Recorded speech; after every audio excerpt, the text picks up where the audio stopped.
উপহাৰৰ বোজা। পিতাই, আজি আনিব পাৰিলিনে?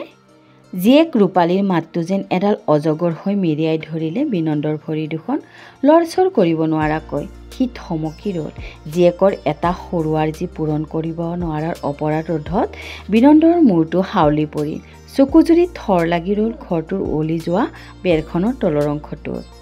অলপ ৰৈ কি ক'ম কি নক'ম বুলি ভাবি হাতত থকা বস্তু কেইপদৰ টোপোলাটো তাইৰ চকুলৈ নোচোৱাকৈয়ে আগবঢ়াই দি ক'লে, তহঁতে দেখিছ নহয়, এই এসপ্তাহ ৰঙালাওকেইটা বেচিবৰ বাবে ৰাস্তাত উলিয়াই দিছোঁ আৰু সুমুৱাই থৈছোঁ মাত্ৰ।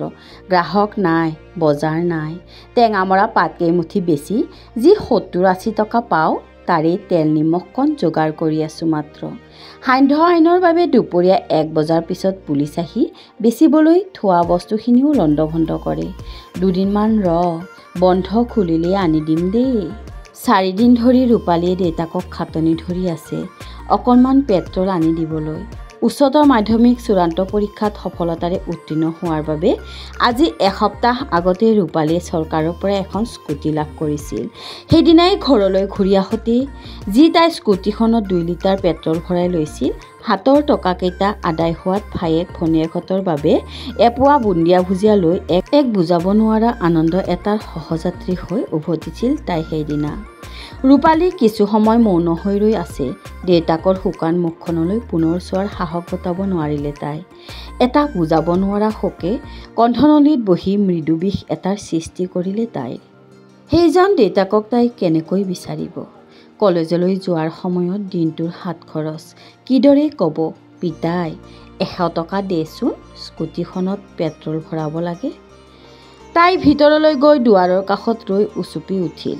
তাই নিজকে সুধিলে, চৰকাৰে দিয়া স্কুটিখন সিহঁতৰ ঘৰৰ দৰে পৰিয়ালৰ বাবে এটা উপহাৰ নে বব নোৱাৰা এটা বোজা হ'ল? বন্ধু বান্ধৱীসকল, আপোনালোকে মোৰ এই কাহিনীটো শুনি কেনেকুৱানো পালে এবাৰ কমেণ্ট কৰিব নাপাহৰিব দেই।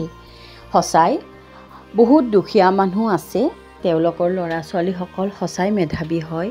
চৰকাৰেও এই সুবিধাকণ দিছে, তাৰ কাৰণে বহুত বহুত ধন্যবাদ। কিন্তু কিছুমান এতিয়াও এনেকুৱা দুখীয়া দৰিদ্ৰ মানুহ আছে, তেওঁলোকৰ তেল ভৰাবও অকণ পইচা নাথাকে, নহয়নে? সেই ভাবিয়ে এই মই কাহিনীটো আপোনালোকৰ মাজত শ্বেয়াৰ কৰিলোঁ। কেনেকুৱানো পালে জনাবচোন। তো আজিলৈ আহিছোঁ। সকলোৱে ভালে কুশলে থাকক। নমস্কাৰ।